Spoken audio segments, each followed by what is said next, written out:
जो हमारे कस्टमर है ना वो बोलते हैं करना क्या है, सिर्फ़ आपको सिंपल तो ब्लाउज़ बनाना है, कोई डिज़ाइन तो करना है। लेकिन आप देख लो कि कितना मुश्किल होता है। हमें ना इसको कटोरी को अच्छे से सेट करना पड़ता है। पहले हम इसको अस्तर पे कट करते हैं, फिर इसको किस तरह से सेट करें ताकि यहाँ से हम वो स्लिप वगैरह भी निकाल सकें। तो मैं यहाँ पे स्लिप को भी नाप रही थी कि यहाँ से एडजस्ट करके इसको निकालना भी है। तो इस तरह से ना हमें थोड़ा टाइम लग जाता है, लेकिन कई लोग कहते हैं कि समय कहाँ लगता है, सिंपल तो ब्लाउज़ बनाना है। लेकिन देखिए हमारा काम है तो हमें पता है कितना समय लगेगा।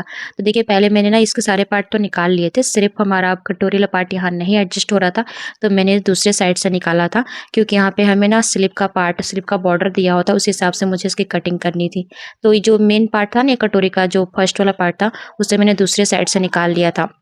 और जब भी आप अस्तर से कटिंग करते हैं ना मेन फैब्रिक को, तो मेन फैब्रिक को थोड़ा-सा एक्स्ट्रा रख के कट करें। ये देखिए स्लिप का पार्ट मैंने यहाँ पे छोड़ दिया था, इसको मैं बाद में कटिंग करूँगी।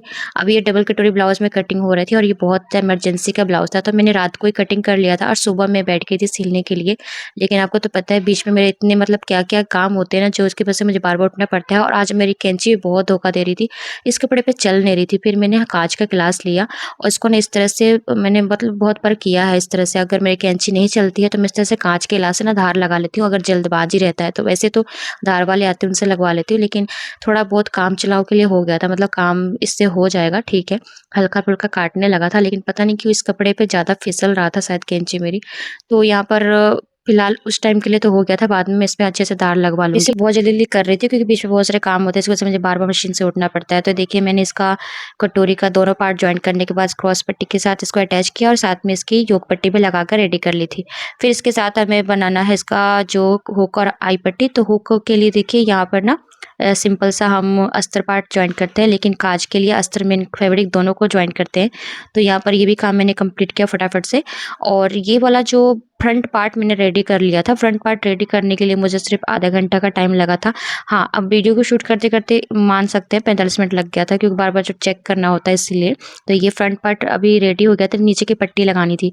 तो मैंने सोचा पहले इस पट्टी को रेडी करने के बाद ही मैं उठूँगी। तो इस तरह से होगा ना कि हमारा फ्रंट पार्ट पूरा रेडी हो गया, ठीक है? तो यहाँ पर हेम करना है और साथ में ना इसकी जो हुक पट्टी थी, उसे भी हेम करना था। तो कुछ हुक पट्टी में मैं सिलाई कर देती हूँ और इस हुक पट्टी में मुझे हेम करना था, इससे इसका लुक अच्छा आता। तो फ्रंट पल्ला मैंने रेडी कर दिया था, उसके बाद मैं चली गई थी अपना दूसरा काम करने।